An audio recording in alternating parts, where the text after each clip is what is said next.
And now Stellantis is sitting on a bloated inventory. If you've ever driven by a car dealership and seen rows and rows of brand new cars, you probably wondered what happens to the ones that just don't sell. It's $100,000 now, so he's not going to buy the truck. It's going to sit on my lot at the higher interest rates we're paying right now for floor plan, and nobody's going to buy the truck. Ever wondered what happens to all those brand new cars sitting on dealership lots for months? Do they just stay there forever, collecting dust? Are they secretly sent back to the manufacturer? Or worse, are they crushed and destroyed? Every year, thousands of cars roll off the production line, but not all of them find a buyer. Some models sit untouched, waiting for someone to take them home. But when a car refuses to sell, dealerships can't afford to let it sit forever. So, where do these unsold cars go? The truth is more surprising than you might think. If you're new to the channel, hit subscribe and leave a thumbs up for the algorithm. So, let's get into it. Ever driven past a car dealership and noticed rows of shiny new cars just sitting there? It raises an interesting question. What happens to the ones that never get sold? Do they go back to the manufacturer? Are they crushed into scrap metal? Or do they just stay there, gathering dust? Right now, more cars than ever are piling up at dealerships, waiting for buyers who may never come. Take the Dodge Charger, for example. At this moment, over 6,800 of them remain unsold across dealerships. On average, a Charger sits for about 312 days before someone finally takes it home. That's nearly a full year. And the Charger isn't the only one struggling. Other models like the Ford Bronco and Infiniti QX80 are also stuck on lots waiting for buyers. So, what actually happens to these cars when nobody wants them? To understand that, it's important to know how dealerships operate. Most people assume car dealerships own all the vehicles on their lot, but that's not exactly true. Instead of paying for them outright, dealerships finance their inventory, just like an individual would when buying a car. They take out loans to stock up on vehicles, essentially borrowing from the manufacturer. But here's the catch. Once the dealership buys the cars, it's responsible for them. There are no returns. Every unsold vehicle costs the dealership money, whether it's interest on the loan, insurance, or just the cost of keeping the car parked. The longer a car sits, the bigger the financial strain. Dealerships can't afford to let inventory gather dust forever. They need to sell, and they need to sell fast.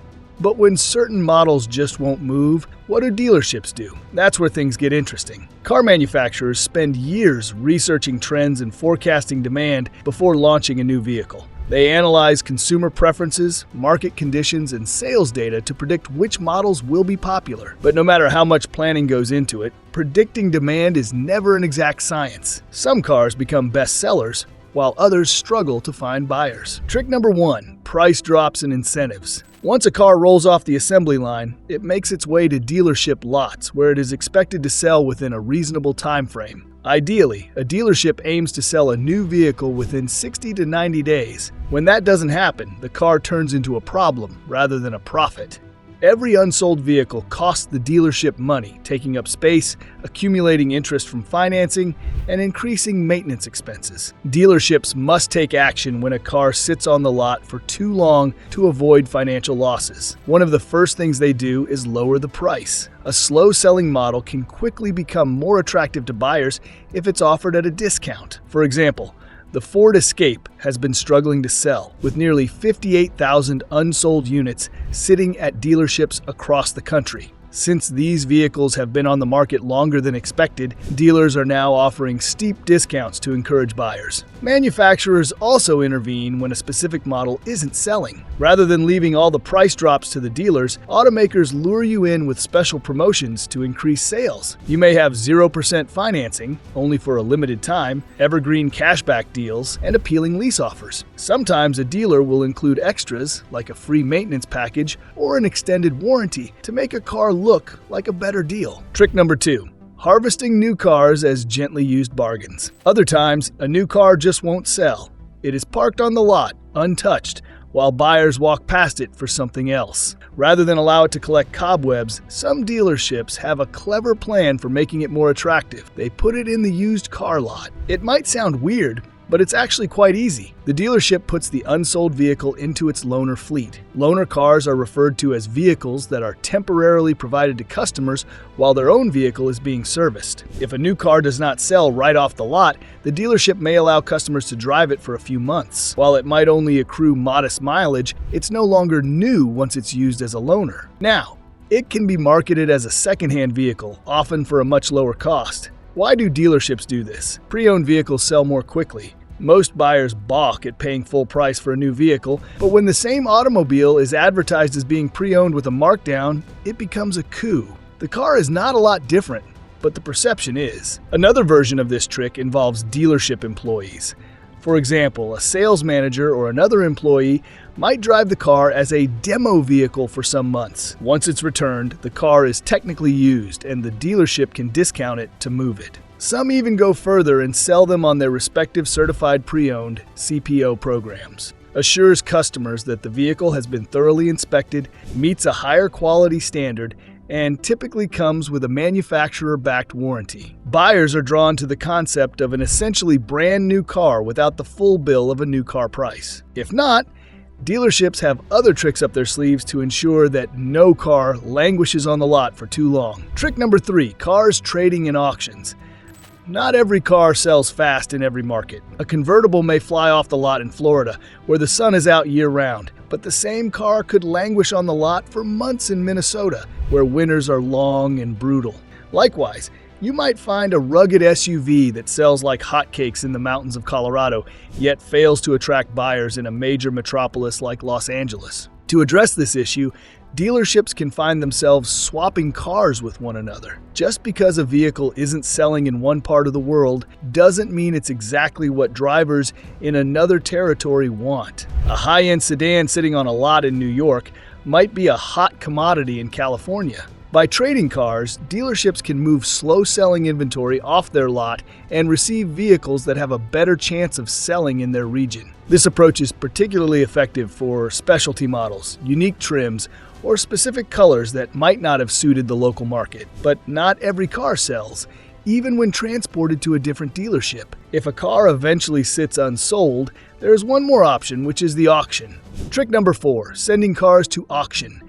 Car auctions make up a huge part of the auto industry, but most regular buyers never even hear of them. Thousands of vehicles are bought and sold at these auctions between dealerships every day. If a dealership can't sell the car, it sends it off to auction to free up space on the lot and cut its losses. Not all auctions function in the same way. Some are private, while others are open to a broader class of buyers.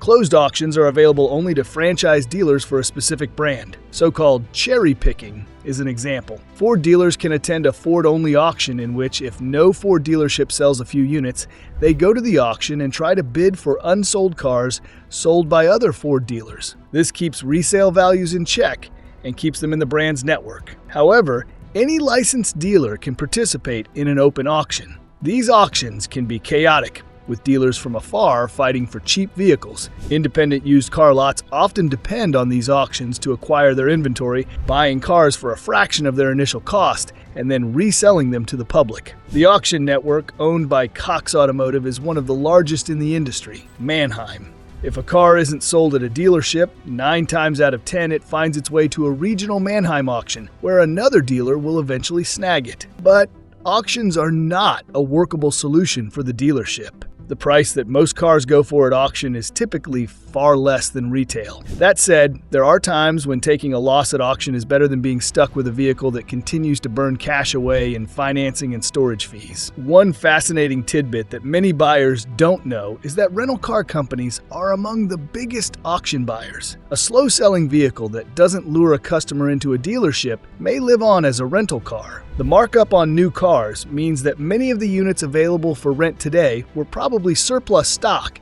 that never sold, got auctioned off, and entered a rental car fleet. The second life of cars that never made it to the dealership lot. Not all cars wind up parked on a dealership lot, awaiting a buyer. In some cases, a vehicle never even gets that far. At times, manufacturers have quite the overstock of their models because of an oversupply of cars on the market. That's especially true of new trends, such as electric vehicles, where production sometimes outstrips consumer demand. Instead of flooding dealerships with cars, they can't move. So automakers use other methods to prevent a glut. A popular solution is massive storage. Thousands of unsold vehicles fill the lot's properties, sometimes sitting stagnant for months and even years, waiting for a need for a vehicle to occur again. These storage facilities serve as temporary holding areas until dealerships can assume more inventories. Manufacturers sometimes export unsold vehicles to other countries when they can't find a buyer at home.